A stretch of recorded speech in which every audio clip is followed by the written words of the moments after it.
Welcome to Season 2 of Digging Deeper Ag Chats with Al, the podcast that brings you timely and practical stories straight from the paddock. From sowing to shearing, fire to flood, and everything in between. We're here when it matters most. Each episode taps into real experiences, expert voices, and grounded advice that helps you stay ahead on farm. I'm Alistair from the Gippsland Ag Group, a grassroots, farmer-led network in Gippsland, focusing on soil, grain and fodder, pasture and livestock.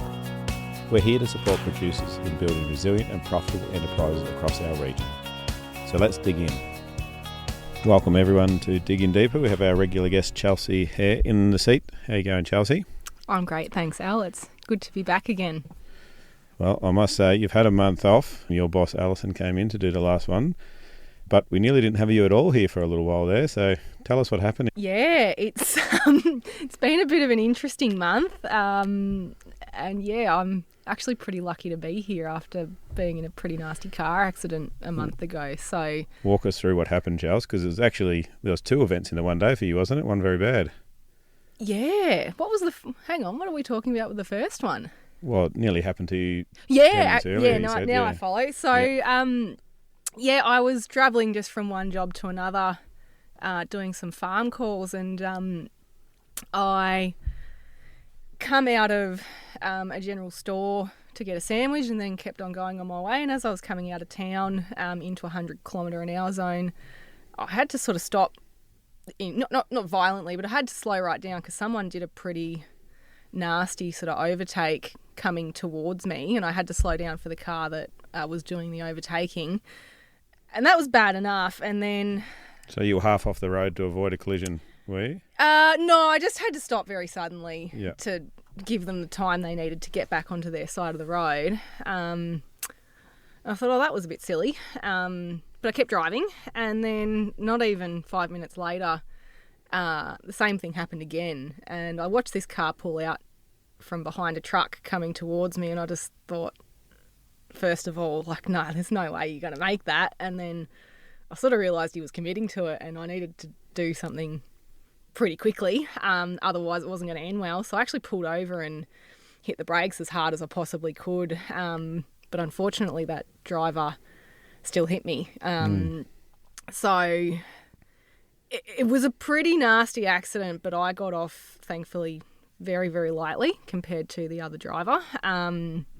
So, yeah, I essentially walked away from it but got taken to hospital for observation anyways in the ambulance. But my car was a lot bigger than the car that crashed into me. So, yeah, the other driver was substantially more messed up, injured than I was. Yeah, so I got off pretty lucky being in a ute with a bull bar. Tragically, that car was due to be retired as well, which was pretty sad because I really liked that car. But anyways, it got written off pretty badly. If you want to see the photo, it's actually on the Herd Solutions Facebook page because it's finally been replaced. So yeah, it was pretty nasty. But look, while I've got the opportunity to,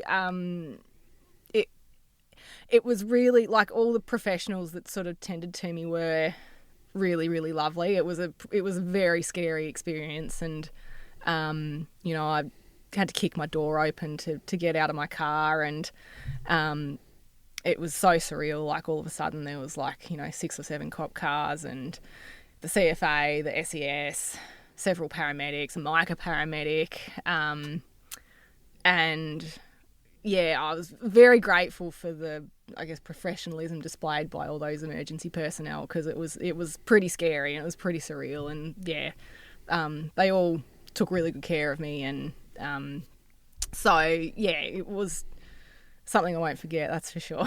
Yeah, well, I think you're downplaying the accident a little bit because it potentially was going to be a lot worse for yourself and the other driver. If you see the vision or the actual photo of your car, it's a bit of a mess, and didn't actually get to see the other car, but you said it was worse than yours. So yeah, being a smaller car, it come off second best. So I'm grateful that I was in a full drive that day because if I was in any other vehicle, I think I probably wouldn't have been as lucky as I was because, my back was quite jarred up. So they took me to hospital and had some CT scans and things like that.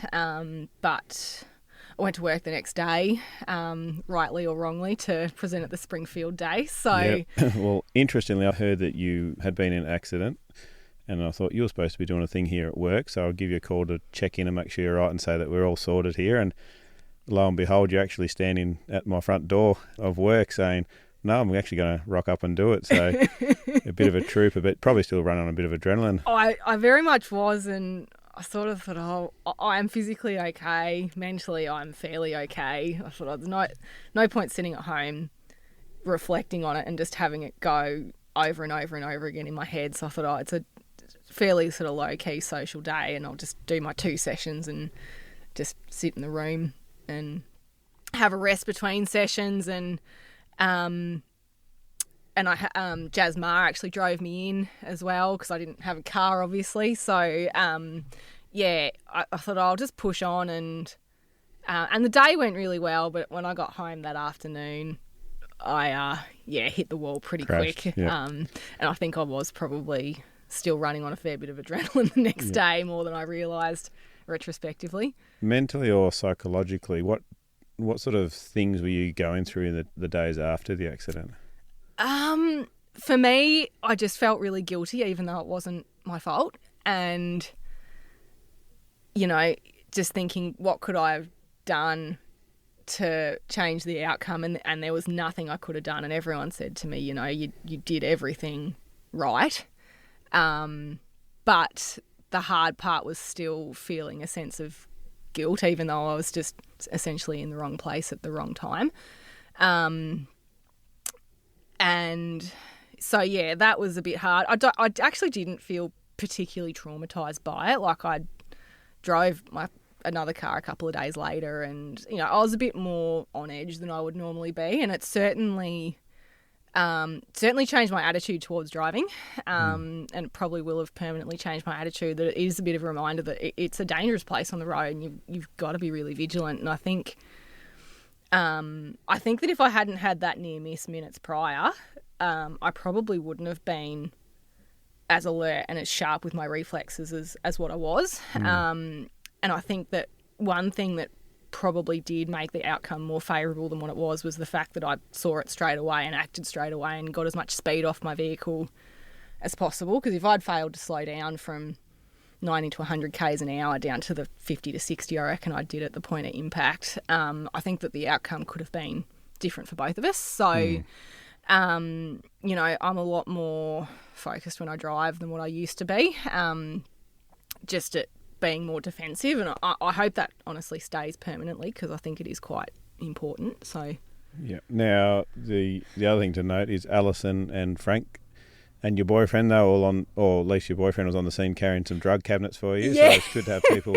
Because once we sort of realised we had to get my car off the road, so a tow truck turned up, and then I went, I've got all these drugs and stuff in the car, and even though you can lock it, it didn't really sit right with me to just send my whole car's worth of stuff with a stranger. So my partner and I, we pulled the whole drug drawer out and took it home with us via the hospital. And that was a bit of a logistical challenge. And Alison and Frank took care of the car side of things, which was quite good because obviously, I was in no state to deal with that sort of thing. And, my partner took really good care of me as well, which was really, really nice. And What's your partner's name? Todd. Shout out to Todd for looking after Chelsea. So, thank you, Todd, and to Frank and Alison. And you got a shiny new set of wheels out there now because of it. Yeah. It's it was just a funny coincidence. Alison had actually ordered that car the day before the crash, so it did actually precede me having a written off vehicle. But I was still planning on keeping that car for personal use. But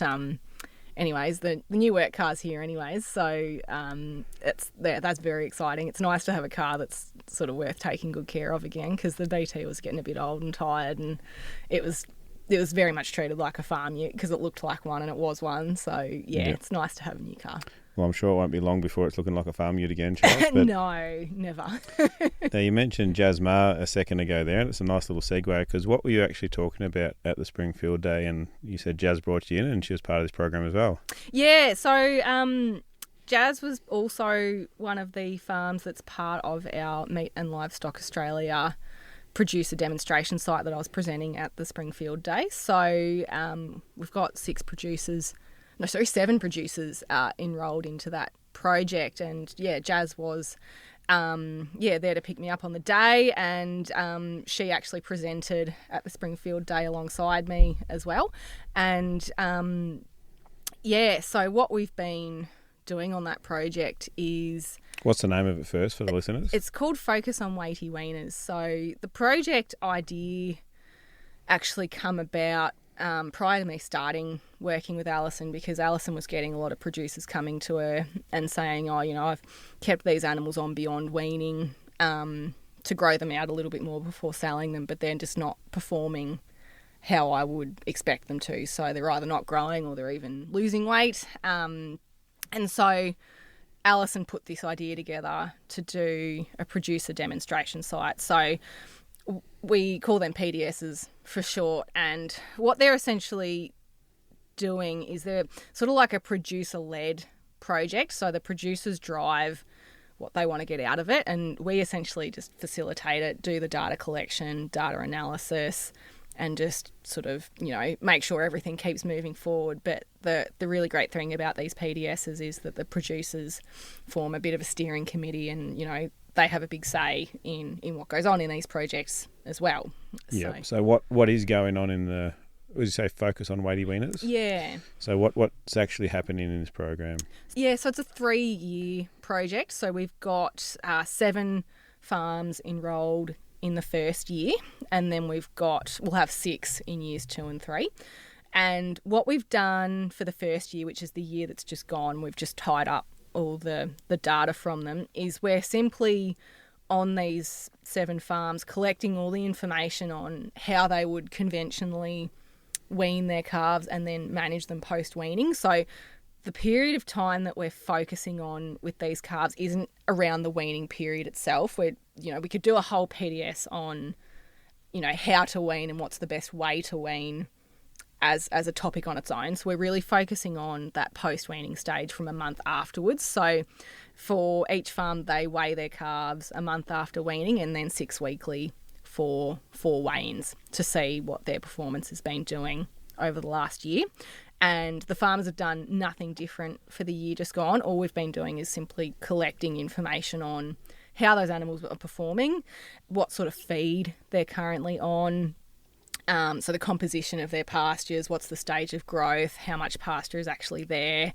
And we've been doing some feed testing as well to look at how much energy, crude protein and fibre particularly are in those feeds. Now, we'll just take a bit of a break here, because this is going to be very different for each farm, because not all the farms are the same type of operation, are they? Yeah, and that's what I think is really great about the project, is these farms span way across Gippsland. So we've got a farm in the high country, we've got a couple of farms that have got, irrigated pastures with centre pivots, we've got some farms that do a lot of cropping, and we've also got some regenerative farms as well that practice very long rotation or cell grazing. So I think the great thing about the project is that if you're a producer and you want to sort of learn more about, post-weaning performance, there's probably going to be a farm in this project that is in some way applicable to how you manage your animals. So, yeah, we haven't just gone out and picked a heap of farms from the same type of management strategy. They've all got their own sets of challenges. They all, calve different times of the year. Some are spring, some are autumn, some have Herefords, some have got Angus, we've got one farm that's actually trading as well, so they just purchase in a heap of freshly weaned cattle. So there's I think a bit that someone can, if you're any given farmer, you can probably take something from the project. Yep. So they've been taking a whole lot of measurements with pastures, what they're grazing on. They've been weighing them. What now? So some of the other data we took as well was we checked them for internal parasites as well. So we were testing them for liver fluke exposure, but also worm egg counts as well. We also looked for trace element deficiencies as well. So we took some bloods and did some trace element profiles to see if there's any problems there. And the other thing we did was we collected pasture to do pasture tissue testing as well to see particularly if there's any really bad mineral imbalances that could lead to suboptimal growth as well. So, yeah, for the year just gone, essentially all we've done is we've just done a heap of observations so we can see what the baseline growth rates on those farms are and, you know, have the animals performed to expected growth patterns or not. Right. Early observations and what have you noticed? So it's been really interesting. Each of the different farms have shown different sort of growth patterns, and each of them we've been able to identify slightly different problems on, you know, if the animals had stopped growing or lost weight for particular periods. For all but one farm, we were able to identify a pretty obvious reason as to why. So on a couple of farms, we detected selenium deficiency, particularly in the later period after weaning. So usually they get a bit of selenium off their milk from their mothers when they're actively growing, and also they'll get some selenium during gestation as well. And so there's always a bit of a liver store there from birth, but how long that lasts for is going to vary between farms and animals and management as well. So for a couple of those farms, we did find, you know, in the later post-weaning periods that selenium deficiency was starting to pop up a little bit. Was that evident in the tissue samples for the pastures as well? Pretty much all of the pasture tissue samples had low selenium, but some of the farms had existing selenium supplementation programs. So we didn't identify that as a problem because the farm already knew that that was a problem. So we very much told the farmers this year to do what you have always done. So some of those farms were already supplementing. Interestingly, one farm had put a supplement in, but by the end of the period, because it was a sort of relatively shorter acting supplement, by the end of the period there was possibly some issues with selenium deficiency. So whereas the farms that were doing things like Sullivan injections, which are long acting, we were substantially less likely to find problems with selenium on those types of products. And now that you've got all that data, we're coming up to year 2 weaning. Pretty much would be very soon, wouldn't it? Very much upon us. So what we do for years 2 and 3 is we get a new crop of post-weaned calves. So once we've done those 4 weighings after weaning, those calves exit the project and the farmers are free to do whatever they please with them, because we're only focusing on that immediate post-weaning period. So it's a new cohort of weaner calves every year. So for interesting fact, we actually bought some of those Weighty Wieners down the road. So if you want to see some of those that have gone through the program, they're actually out here at the research farm. So they are, and they're looking very good, Al. They are. We just actually preg tested, didn't we, Chelsea? We did. Yeah, you smell pretty bad, actually. And we've actually been really pleased with how they've grown post that program where they've been on here, and they've scanned up really well so far for the AI program, but going to keep that confidential for another media release later on. So watch this space. That's right. So they're exited out of the program, and the younger sisters and brothers, I guess, are coming through that program now, is it?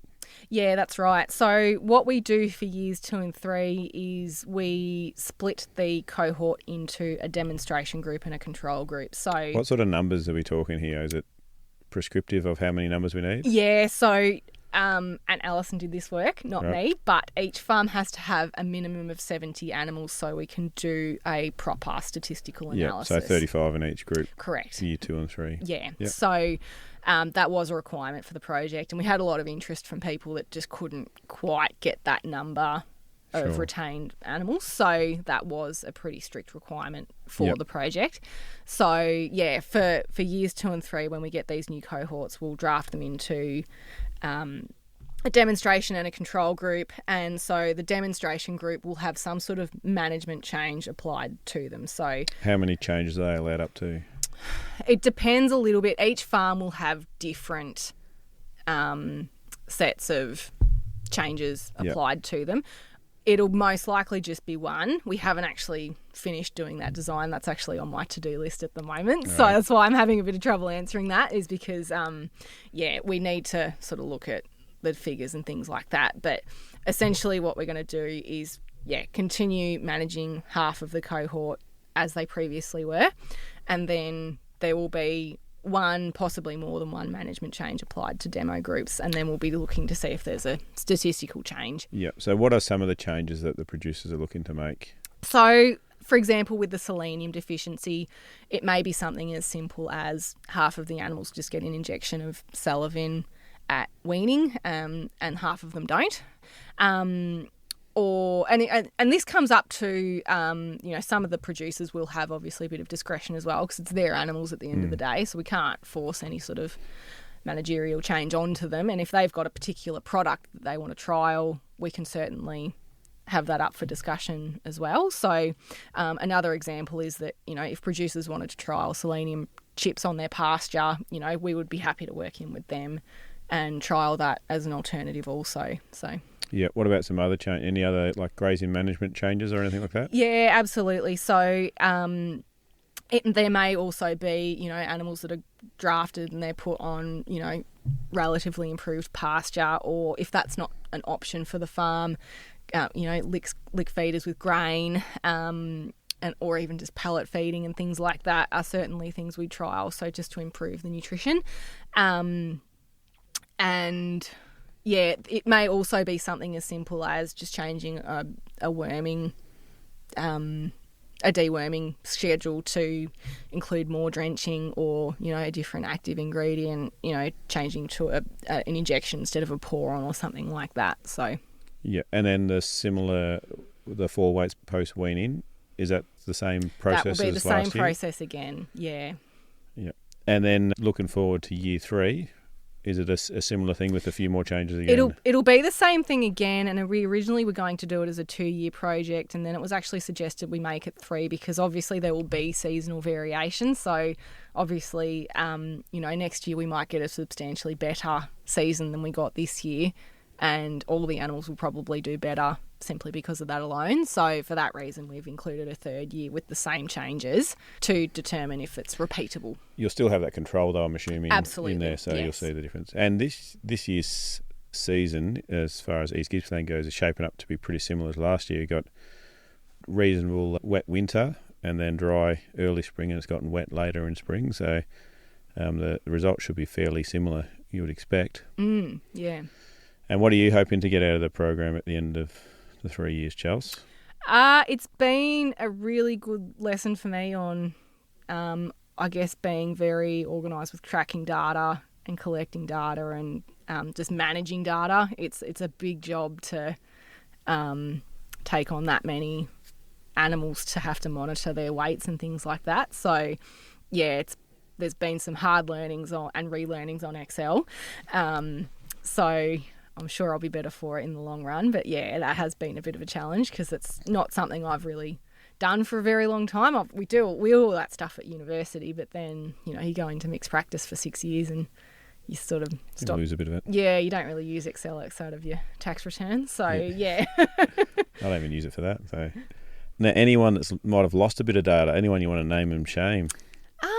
No, I think off memory, everyone was pretty good with the data. Know, if you're listening on the other end of the radio or the iPhone, you know who you are, and you have lost some data, but I'm not going to name and shame you on here. So I won't release any names either then. So no, I better not, because I need them to keep giving it to me. Now, is there anything else that you want to mention about these Weighty Wieners before we move on to the favourite question? Are you looking to do this again with another cohort of producers at the end of... Is it something that's going to be repeatable, you think, or is it... I think, and Dave made a really good point at the Springfield Day, that it'll probably open a window for PDS on weaning management, because I think he's spot on that, how they're managed as weaners really sets them up for that post-weaning period. So there's probably an entire PDS on, the best way to yard wean cattle could come out of this as well. And the other thing that we get asked a lot, which we have not accounted for in this project because you have to draw a line in the sand somewhere, is genetics. And Alison's actually in the process of putting another PDS together on genomics, and a lot of producers are quite interested in that And I think that's a very emerging sort of space as well. So I personally don't know as much about that project because that's been more Alison's work than mine. But there will be a PDS on genomics as well. So another question that came to mind, you just mentioned there about best weaning practices, and we've got multiple different styles for farming. How different is the weaning practices across the farms? They are a little bit different. It's honestly not a huge focus of the data that we collected. The main data that we collected often was that post-weaning phase. But I do know, for an example, some of them practice yard weaning versus some that don't. And I know that some are vaccinating for things like respiratory viruses versus some that aren't. So, yeah, there is some variation there. As I said, there's also one farm that trades, which is a whole other variable in itself. So, yeah, there is certainly some different practices there. But, yeah, we haven't gone down that path too much because, like I said, you have to draw a line in the sand somewhere of what data you collect and what you sort of put away for another day. So that is something that hopefully might come out of it, is that we can do another project down the track on post-weaning, on that weaning management versus post-weaning. So yeah, it'd be interesting to look back through the data and then see if you can correlate any weaning practices, because here, when we ran the lamb trial last year, we had lambs that came in the program that obviously had a bit more emphasis on weaning coming into the program, and they started tracking along nicely from day one, whereas others really took a big hit coming into that program. They caught up by the end, but there was definitely a downward trajectory once they got on farm, because they were taken off mum, put in a trailer and dropped off here sort of thing. So pretty stressful event for the little critters, and took them a while to get going. So yeah, it certainly, that weaning process is certainly the most stressful thing that any animal of any species, I think, can go through. So yeah, it's a very delicate period where we do certainly see a lot more, disease and things like that if it's not managed correctly. Just the stress, leading to other secondary diseases is a very common problem. So question off the cuff for you, Chels. Talking to a producer, I can't think who it was now exactly, but a lot of the times we get the animals in, wean them and give them like a suite of a whole lot of different injections. And they were saying they just don't think that all the stuff that's going into them, it's just too much, and the autoimmune system can't cope with it all at one time, so they're not getting as effective protection through those drugs. What thoughts around that have you got? Yeah, I certainly would agree with that, and we certainly advise people when they're thinking about vaccination schedules and things like that absolutely no more than 2 vaccine products are given at any one time. So that doesn't matter whether it's at weaning time or any other time? Doesn't matter the class of animal, no. Even for adults, we can't prove it scientifically, but, I think there is definitely a limit to how much the immune system can respond to at any one given time. And it is a well-known fact, if you're immunosuppressed, you're not going to respond to a vaccine as well as if you're immunocompetent. So certainly minimising the number of vaccines you give in one yarding, I think, is certainly ideal. And yeah, in terms of other products that you apply on top of that, I mean, I know some farmers say anecdotally, 3 to 4 treatments and that's it. Doesn't matter what the nature of them is. I think you'd struggle to find data on it, but I think anecdotally I would 100% agree. No, it was an interesting thought that we're talking about, and it sort of makes sense when you talk about it, but like you said, it's only anecdotal, but something to mull over. Another thing to mull over is your interesting thing that you've learnt. You've had 2 months now, Charles, so it better be a good one. No, I thought, going back to my car accident, if there is one thing I have learned in the last month, it's not to take for granted having a vehicle in a regional area and just the disruption that it causes to your life not having one. We were very, very thankful that, our families and Dave Caldwell actually lent us a vehicle as well, so we were able to scrape through, but providing a veterinary service without your own car is extremely challenging. So if I could give one take-home message, it's when you renew your insurance, get the car hire option. I think off memory, something like an extra $50, and you can elect to have it as part of your thing. And it's just one of those things where I think a lot of us just go, oh, that'd never happen to me. It's just insurance is just a just in case thing, but it won't happen to me. And then it will. And it's really frustrating. So that's my take home. Yeah, it's a good point. And more so than that, we're really glad that you're sitting across the desk from me. Glad that you're well and healthy, and everyone out there, take care. An extra 5 minutes on your trip might be life-saving. So slow down, take care, and we'll talk to you next week. Thanks, Chels. Thanks, Al. A big thank you for tuning in today. And remember, if you have a question about today's episode or a topic you'd like us to cover, reach out to one of our many platforms and join the conversation. We're here because of your passion and commitment to agriculture. Together, we can build a stronger farming future.